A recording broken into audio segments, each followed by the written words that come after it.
Good morning. So we are ripping up another episode of The Potty across all the socials. So getting set up and ready to go live in our various Facebook groups.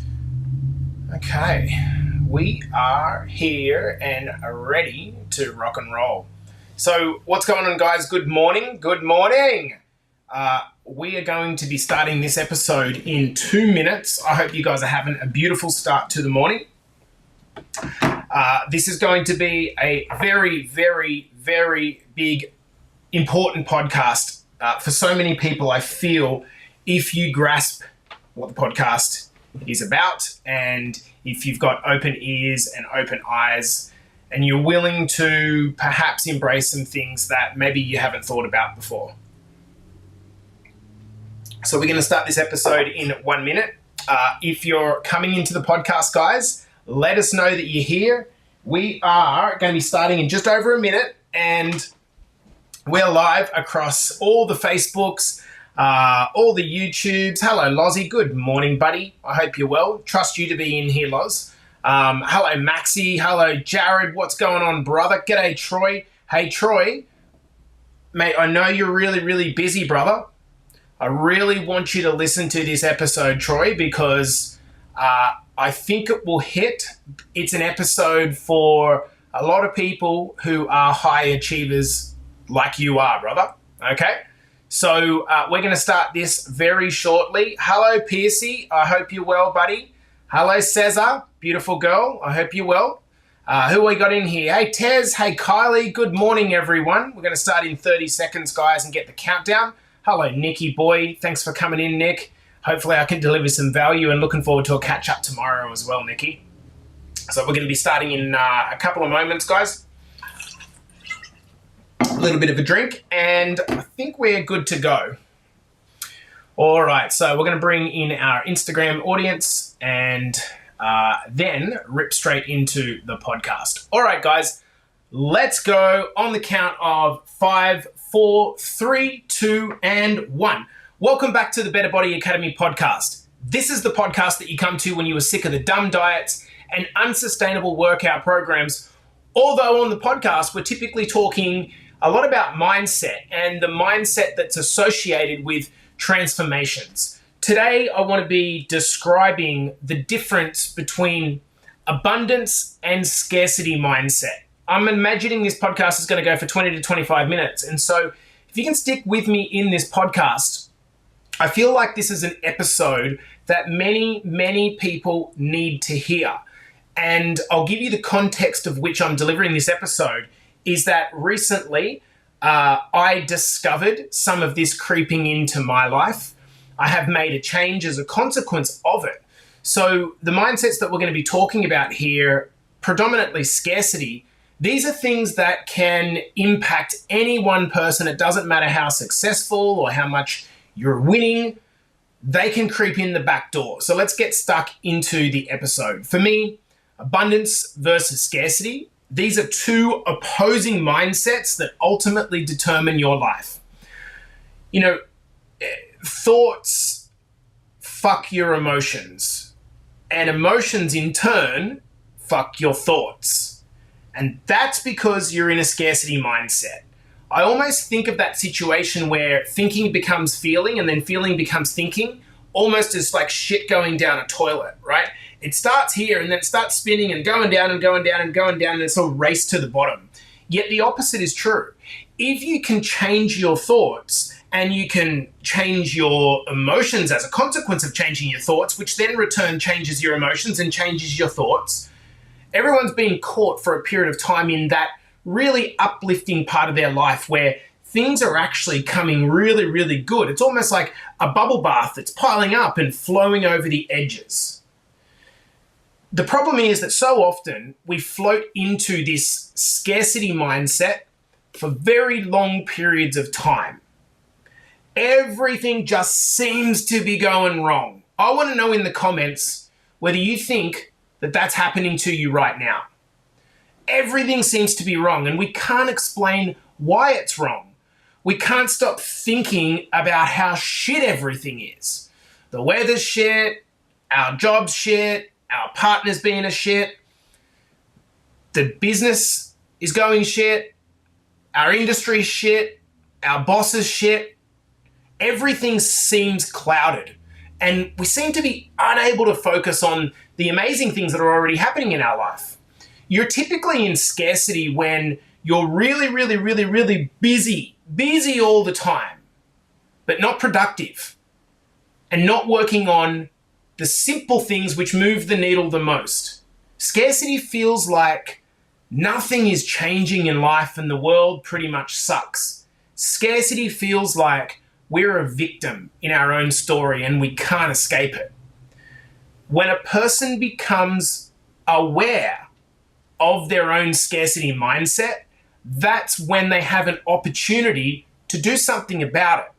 Inside of Better Body Academy, if you're in our program, I quite often see people reintroducing themselves on the group. I love that because what they're essentially doing is saying to themselves, oh, I just caught myself watching on like a bypasser, letting everyone else and comparing to everyone else instead of focusing on my journey. And when you do that, you put your hand up and you take accountability. I love when I see these posts, and there was one there from Pam this morning. This scarcity mindset happens to me as well. It absolutely happens to me as well, which is why I can describe it so well. Rather than loving the fact that I have an ambitious working partner who wants to contribute to our family's finances and success, all I can think about is being the single dad at home that's looking after the kids. No doubt lots of you feel like that.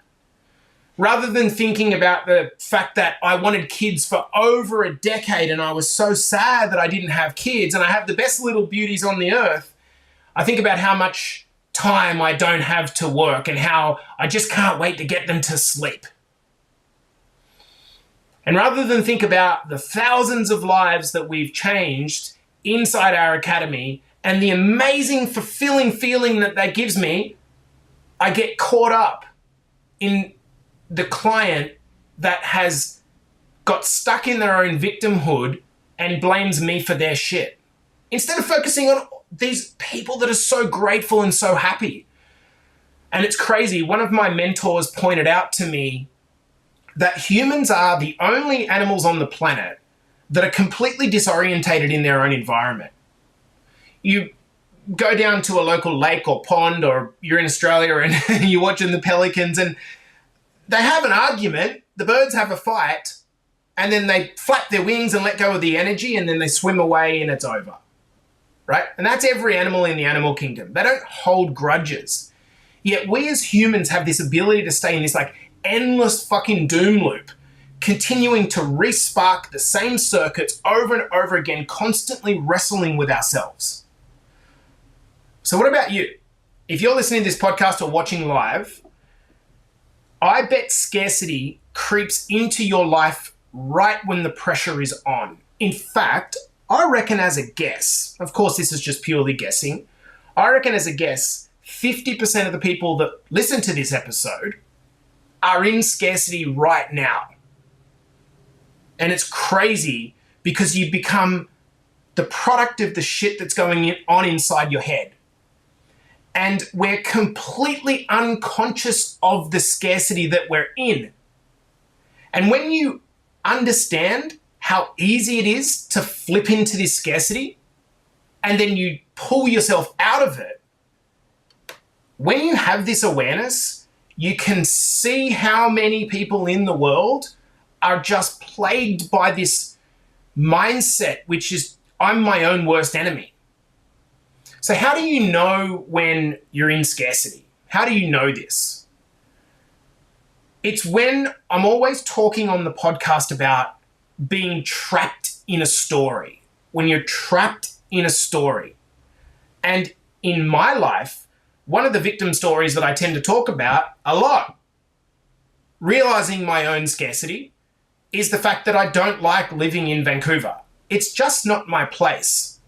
But I catch myself telling anyone who wants to listen, I talk about stuff like, the weather being crap and the lack of beaches and the lack of culture and the shitty coffee and the shitty cafes.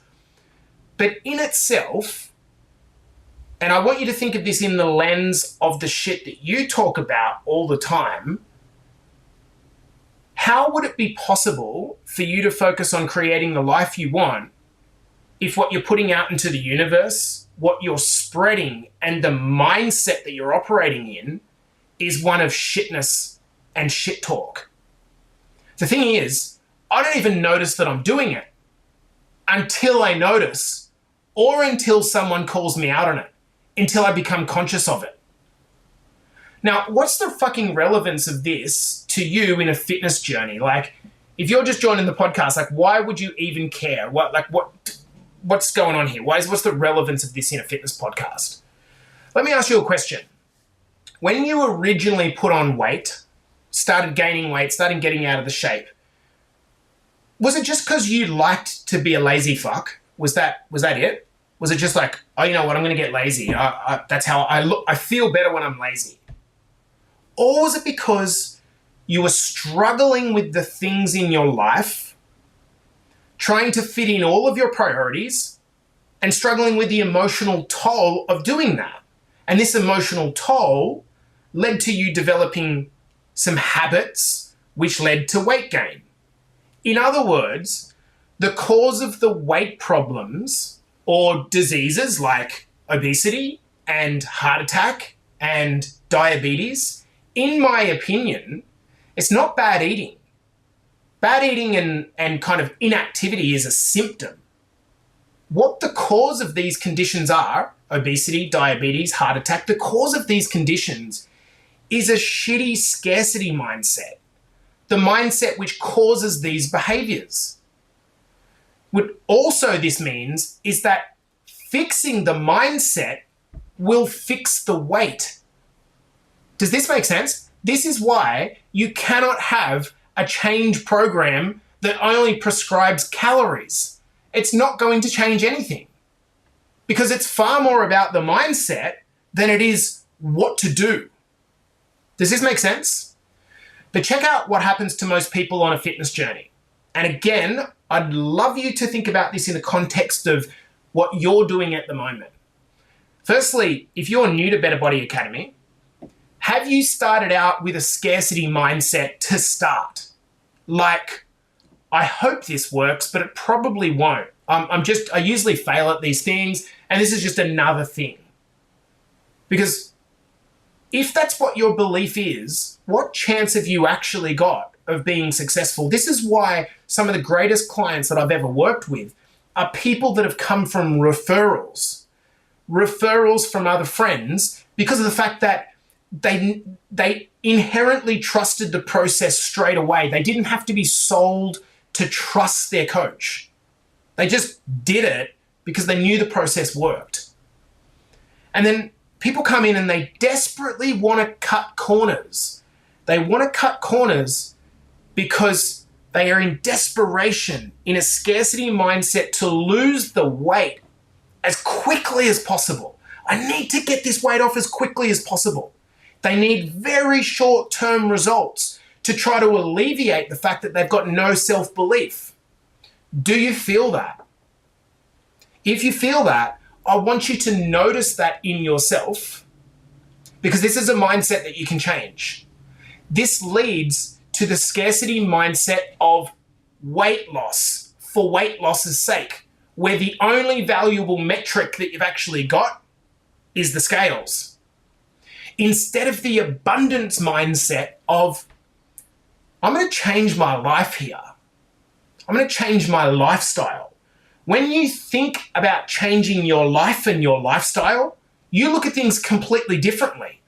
You become more focused on the process, on how you feel being proud, acknowledging the wins as amazing and the failures of part of the process and an opportunity to level up.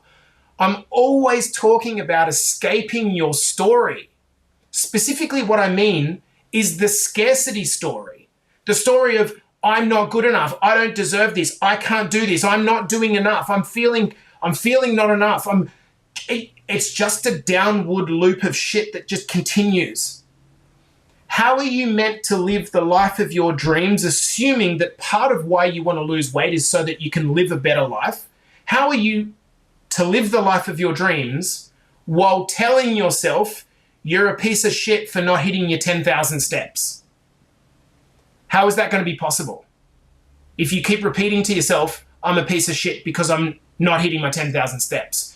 How can you create a dream life when you're focused only on the obstacles? How can you create better fitness if what you're thinking inside your head is how fat you are? How can you create more money when you're thinking in your mind how poor you are? How can you manifest a better job or better business when your attitude to your current one is shithouse? Can I interrupt the podcast and just ask, for those of you that are watching on live, is any of this hitting? Does any of this resonate or make sense? Because I think when you notice it in yourself, you then have the ability to do something about it. Does this make sense? And Jacinta asks, can depression affect this? Of course depression can affect this, Jacinta. This is here is one kind of, suggestion, and people might attack me for saying, don't trivialize it. I'm not trivializing it, Jacinta. I'm saying that depression is an experience, right? It happens, and we've got to stop short of identifying ourselves as a depressed person. You are experiencing some depressive feelings. Amen. Totally get that. And we need help with dealing with those. But every day that you tell yourself, I'm a depressed person, or I'm an alcoholic, or I'm a fat so-and-so, all you're doing is reinforcing an identity over and over and over and over again, then wondering why you can't escape it. How can I speak to this level of detail? I'll tell you why. Because I catch myself in it.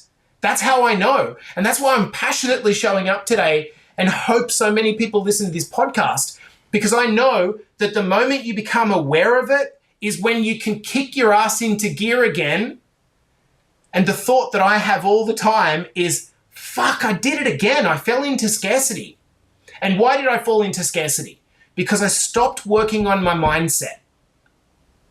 And for clarity, the most successful people in our academy go through the exact same dilemma.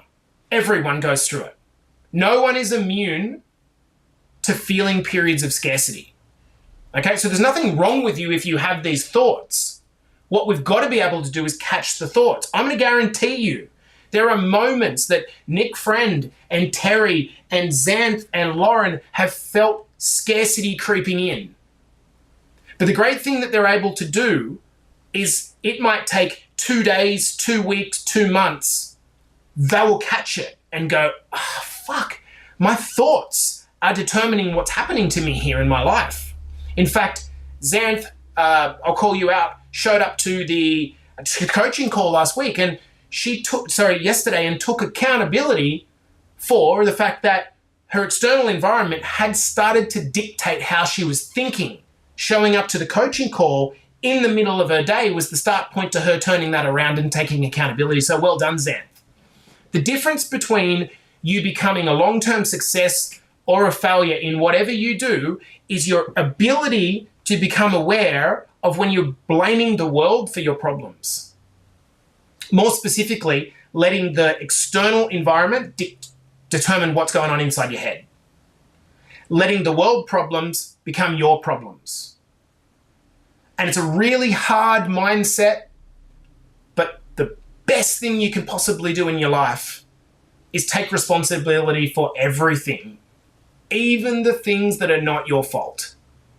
Because when you do that, you take back the power instead of letting the power into things that are external to you.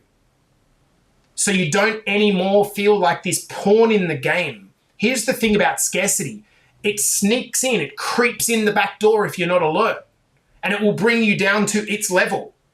Your guard comes down typically without you noticing, without you expecting. You get shit news, you get a bill that you didn't expect, Something knocks you from left field, and it knocks you off course, which causes a shift in your mindset, and then you slip into scarcity and start telling everyone who wants to listen about how much you're stuck.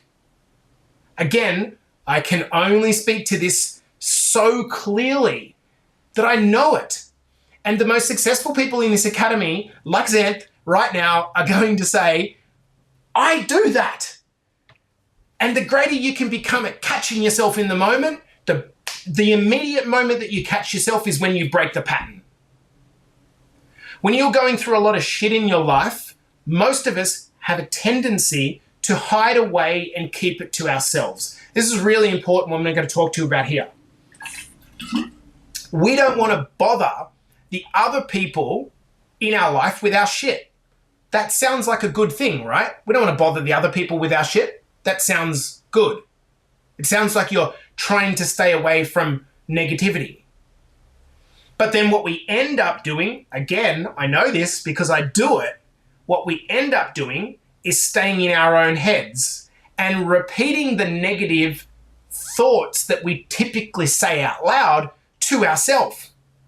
We're thinking scarce thoughts, and again, we're just stuck in the loop. We're just not vocalizing it. Those repeating thoughts create low frequency emotions like sadness and guilt and shame and depression. And now we're firing and wiring our brain into this thinking, feeling pattern of scarcity and victimhood associated with guilt and shame and depression. And all of a sudden, our mind doesn't know the difference between what is real and what are just thoughts. So if you don't break the pattern, it stays like that, even if you don't vocalize it. They say that shit comes in threes, but it actually comes in 10s and 20s and hundreds if you keep thinking the same shitty thought patterns and you don't break the pattern, if you don't get out of the story. We are aware enough to not speak it out loud, but as far as the subconscious knows, it's exactly the same. If you just keep thinking the same thoughts. So then the question is, how do we get past these self-sabotaging thoughts, these scarcity thoughts? What the hell do we do? Okay, let's kind of move this forward. More than anything, my suggestion, and again, this is something I've had to learn the hard way, is you need to be proactive about your mental health instead of your system being to hope that you catch it when scarcity creeps in. Does that make sense, team? Please let me know in the comments. Does that make sense? You need to be proactive in catching it. Proactive. You need to have a system for catching it rather than hoping that when it creeps in, you'll catch it. Because more often than not, my experience is you won't catch it. You will not catch it, ever. It'll go straight through to the keeper. The hardest thing about being aware, having better self-awareness, is to develop better self-awareness. So why rely on memory?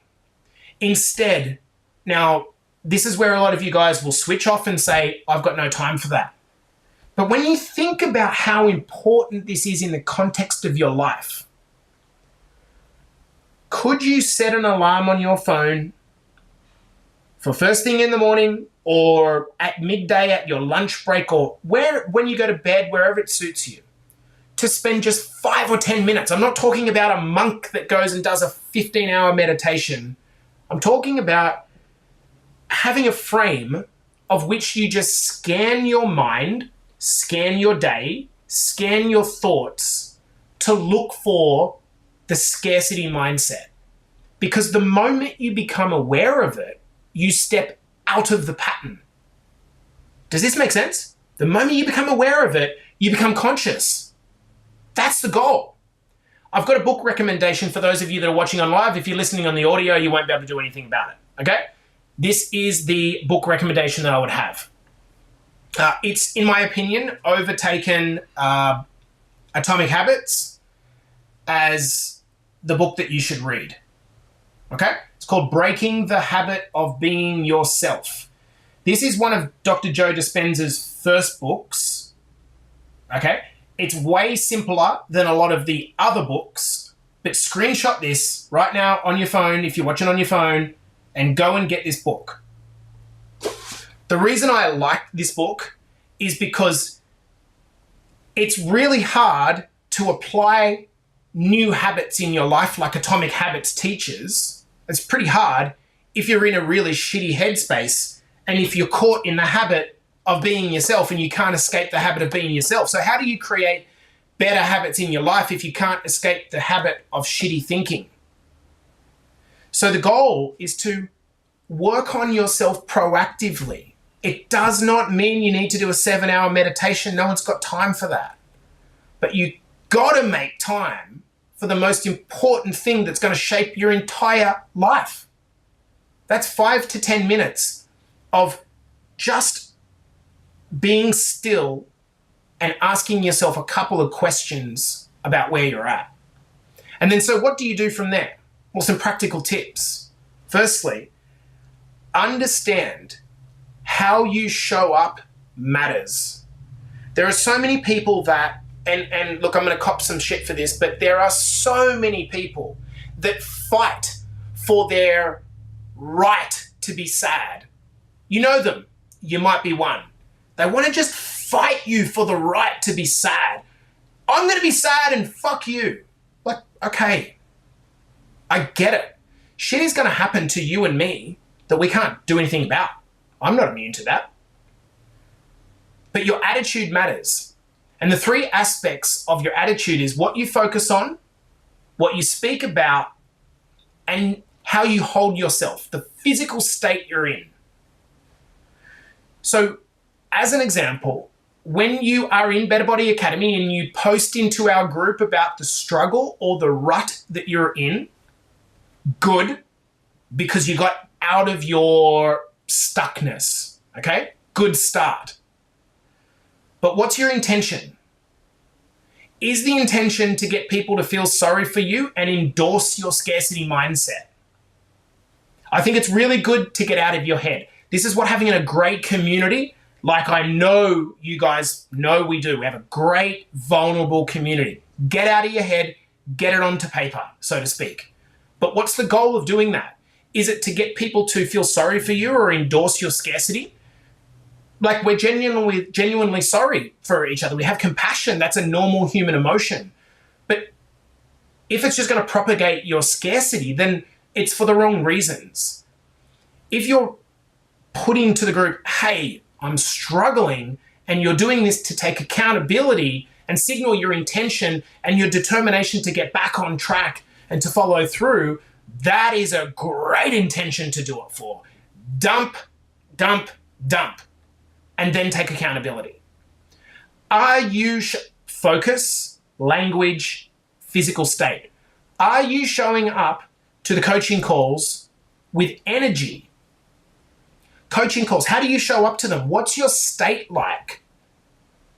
Are you adding energy into the group? Are you bringing some energy to the group? You have the ability to do that at all levels. If you're in our mastermind program and you turn up to the calls that are on this weekend, half of yourself, you're meant to be a little bit advanced of our basic clients. You've got to bring the energy and the intention to that call. Let me give you something. Mindset does not give a shit about how you feel. Mindset doesn't give a shit about how you feel. Your perception dictates your reality. And if you look at people like Lauren and Nick and Terry and these types of guys, these guys show up regardless of how they feel. And they put on a brave face with the intention of not letting external circumstances dictate their internal circumstances. And sometimes we fuck it up, and that's okay, right? You catch yourself in the lack mindset, you get it back on track. Next, be willing to do what you don't feel like.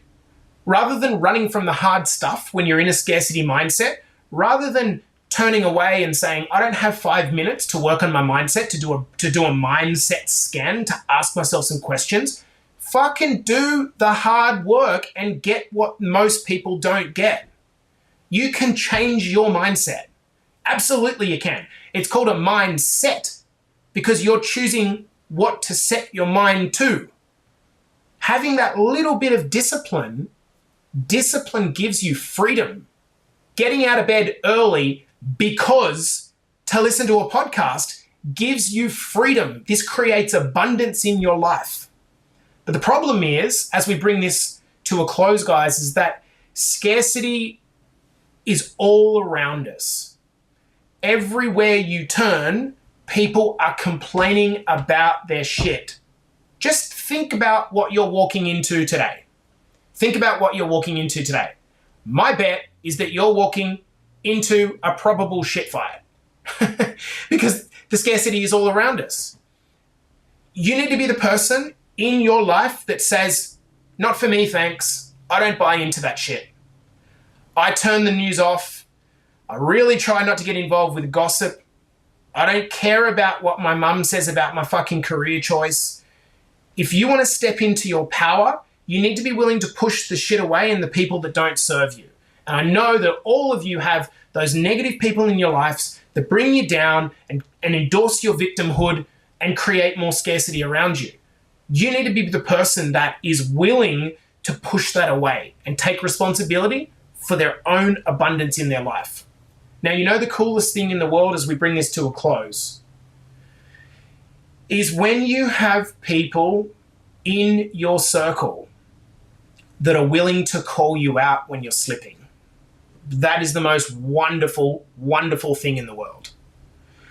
When you are egoless enough as a client or as a friend, that when someone of some good awareness or consciousness says to you, you know what, man, like, I'm noticing something here and you're in a pattern. We need to break you out of this pattern. And then you realize it and you go, oh, you're fucking right. Now, I had this moment with Mike the other day. I'm just going to get vulnerable and I'm sure he wouldn't mind me telling you. I said, Mike, you are in I'm struggling with your energy at the moment. You know what he said? He was dead silent. And then he said, thank you. I needed to hear that. And I didn't want to say it. It felt really fucking horrible. But I love that man so much. And I'm so in awe of his kindness and generosity that if you've got people in your circle that are willing to give you the truth and call you out when you're struggling, you will get the same back. And you won't slip into these scarce mindsets yourself. And I hope that when I slip into those scared mindsets, which I will and do, that Mike does the same for me. I want that type of a relationship for my friends. The question is, do you? Because if you can escape the scarcity mindset, your life changes quite quickly. Hopefully you got some benefit out of this podcast. Team, peace out. I'll see you in the next episode. Okay, guys, I'm going to stick around if anyone wants to ask any questions. Hey, guys, good morning, Gaiath. I hope you're well, brother. Nicole, is this in the BB podcast? I have someone in my family that needs to hear this. Yep, it will be, but I need, obviously, a day to produce it, Nick. So, yes, it will be in approximately 24 hours. Or you can tag them in my profile, which is outside of the group. Good question. Hey, Jules. Hey, Ash. Hey, Trace. It's exactly what I've been doing, and it's working. It's funny because in our women's, two peoples who I've really noticed have shifted their energy is Tracy and Sean Baker. Completely shifted their energy over the last couple of weeks. And fascinatingly, things have changed.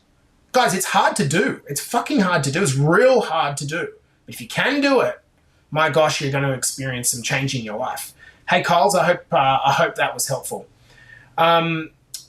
Jacinta, I do hope that if you're still watching that there was something in that for you. And look, I think the biggest thing about, depression, anxiety, these types of struggles is they're real things. They're not fake. They're not, no one's saying that they're not fake and there's not some chemical element to them and etc. But yeah, so you kind of got to say, well, Maybe I went through some trauma in my life. That's not my fault. It's not my fault. It's not your fault if something horrible happened to you. But you've also got to be, what are you going to do? Are you going to stay there as a consequence of it? We got one of the lads on Instagram, Scyther, saying, hoping is never a solution. Waiting for the right moment never comes. It's so true, brother. It never, ever, ever comes. Like, I'm waiting, and nothing's happening, nothing's changing. Absolutely, that's the reason why. All right, team, I'm going to love you and leave you. Peace out. Have a beautiful morning, evening, or afternoon.